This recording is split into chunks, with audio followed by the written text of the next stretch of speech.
네, 오늘 5월 25일 화요일입니다. 새벽 예배 나오신 우리 성도님들을 환영합니다. 우리 말씀 나누기 전에 공동기도 제목으로 기도하는 시간 갖도록 하겠습니다. 홍석화 집사의 암을 치료해 주십시오. 배국준 집사의 뇌졸중을 치료해 주십시오. 언어가 회복되고 오른쪽 팔들에 힘이 생겨나도록 해주십시오. 과간나 집사의 허리를 치료해 주십시오. 고나자 집사가 다시 걷도록 해주십시오. 오기선 어린이가 회복이 잘 되게 해주십시오. 강봉 장로의 임파선암을 치료해 주십시오. 김경수 집사의 당뇨를 치료해 주십시오. 우한 폐렴으로부터 우리를 지켜주십시오. 예수님의 이름으로 기도합니다. 아멘.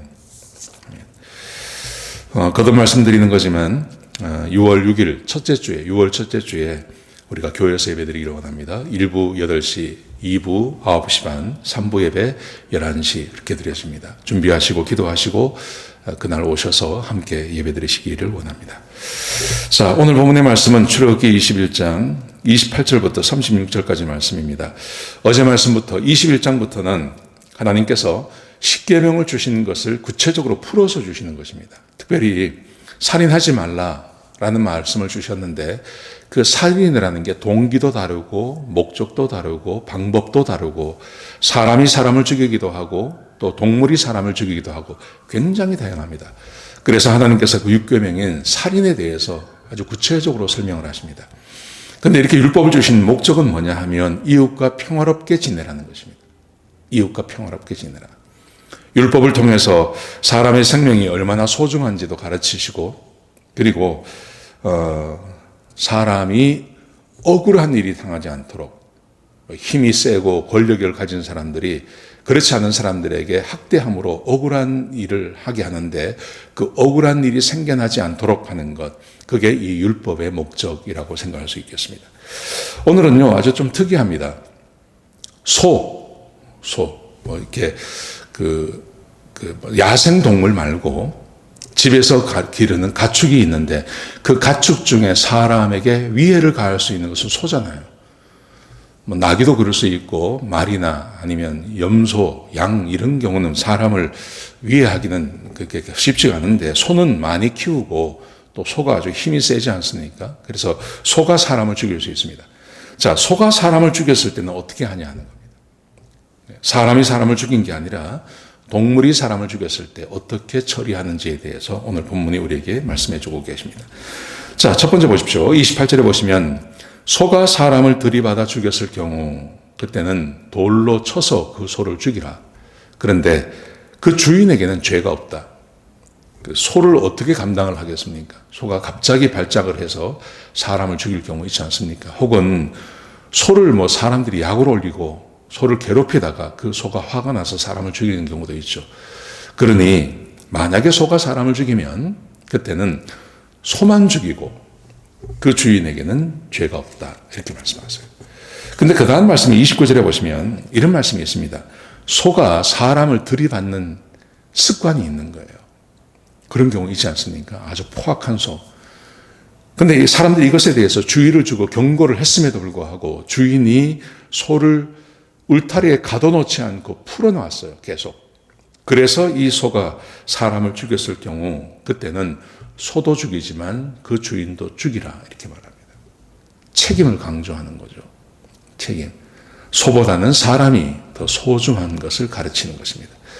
그리고 사람의 생명을 귀히 다뤄야 되고 사람에게 생명에 위해가 가지 않도록 주인은 조심하고 또 주의를 기울여야 함을 우리에게 가르쳐주고 있는 것입니다.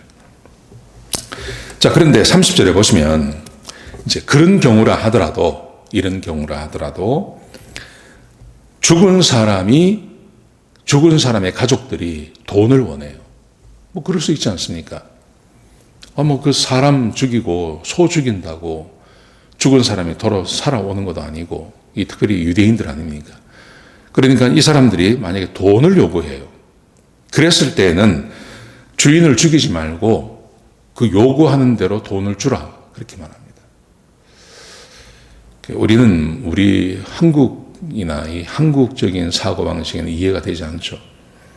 돈을 지금 돈을 요구한다. 사람의 생명을 돈과 바꾸냐 이렇게 말하지 않습니까? 그런데 굉장히 합리적이죠. 이 사람들은요. 그래서 가족이 돈을 요구할 때 그때는 주인을 죽이지 말고 돈을 주라. 요구하는 대로 돈을 주라. 이렇게 말합니다. 자, 소가 아이를 들이받았어요. 그때도 똑같이 하라는 것입니다. 소가 그냥 실수로 사람을 죽였을 때는 소만 죽이지만 주인은 괜찮다는 겁니다. 근데 소가 사람을 들이받는 경향이 있는데 그때 이 아이를 죽이면 소도 죽이고 사람도 죽이고. 근데 가족들이 돈을 요구하면 주인을 죽이지 말고 돈을 주는 것. 똑같이 그렇게 하라고 그렇게 말씀하셨습니다. 자, 근데 이 소가 또 다른 경우 이렇게 말합니다. 소가 다른 종을 들이받아서 죽였어요. 그럴 수 있지 않습니까? 소도 일을 하고, 소는 내 거예요. 소도 일을 하고 있고, 다른 종도 일을 하고 있는데, 이 소가 종을 죽였어요. 소가 자유인을 죽인 게 아니라 종을 죽였을 때는 어떻게 하느냐, 이렇게 말씀하십니다. 그때는 그 종의 그 주인에게 30세겔을 주라. 이렇게 말합니다. 30세겔. 그러니까 돈으로 계산하는 거죠. 그리고 소는 죽이는 거죠. 소는 죽이고 종의 손해를 봤으니까 30세겔을 갚아라. 이렇게 말씀하십니다. 돈으로 갚아주는 거. 유대인들이 이런 문화 안에서 살았기 때문에 돈에 대해서 굉장히 밝죠. 하나님께서 그렇게 말씀하셨습니다. 그 다음에 아주 특이한 것이 있습니다. 뭐가 있냐면 구덩이. 어떤 사람이 구덩이를 팠어요. 구덩이를 팠다는 말은 아마도 이제 그 우물을 파기 위해서 이제 구덩이를 파나가는 겁니다. 그러다가 거기에 소나 나귀가 빠졌습니다. 그러면 어떻게 하냐 하는 거죠. 이때는 이 손해를 어떻게 감수하느냐 이 말합니다. 그때는 구덩이의 주인이 그 짐승의 주인에게 돈으로 갚아야 됩니다. 소가 빠졌으면 소의 시세가 있지 않습니까? 그 시세대로 돈을 줘야 됩니다. 그 대신에 거기에 죽어있는 그 죽은 소는 그 구덩이의 주인이 갖는다는 거죠. 굉장히 합리적이죠. 그래서 소의 주인도 손해를 보지 않고 구덩이의 주인도 억울하지 않는 그렇게 하나님께서 해주십니다. 그 다음에 35절에 보시면 소가 다른 소를 들이받아서 죽였어요. 그때는 어떻게 하냐는 거예요. 소가 다른 소하고 싸우다가 이 소가 다른 소를 죽였습니다. 그때는 죽은 소는 두고 살아있는 소를 팔아서 반반씩 나누라. 그렇게 말합니다. 반반씩 나누라. 근데 만약에 소가 들이받는 버릇이 있어서 다른 소를 죽였어요. 그러면 어떻게 하느냐? 그랬더니 속값을 다 치러주고 죽은 소의 속값을 다 치러주고 그 죽은 소는 들이받은 소의 주인이 가져간다. 이렇게 말합니다. 그러니까 들이받는 버릇이 있어서 그 버릇이 있는 소가 다른 소를 죽이면 그러면 그 죽은 소의 가격을 산 소가 주고 그리고 죽은 소는 내가 가는 거예요. 그러니까 내 소가 죽은 거예요. 내 소가. 이렇게 하나님께서 하시는데 이걸 보면 하나님이 얼마나 억울한 사람이 생겨나지 않도록 하는 것에 마음을 두고 있는 거예요. 굉장히 합리적으로 억울한 사람이 생겨나지 않도록. 억울한 게 얼마나 마음이 상합니까? 피해를 보는 것보다 억울한 것. 이게 얼마나 사람의 마음을 상하게 합니까? 피해를 보는 것은 이거는 이제 내가 얼마든지 회복이 가능한데 억울한 일을 당하면요. 이건 오래 가는 거죠. 아주 오래 가는 거죠. 그렇지 않습니까?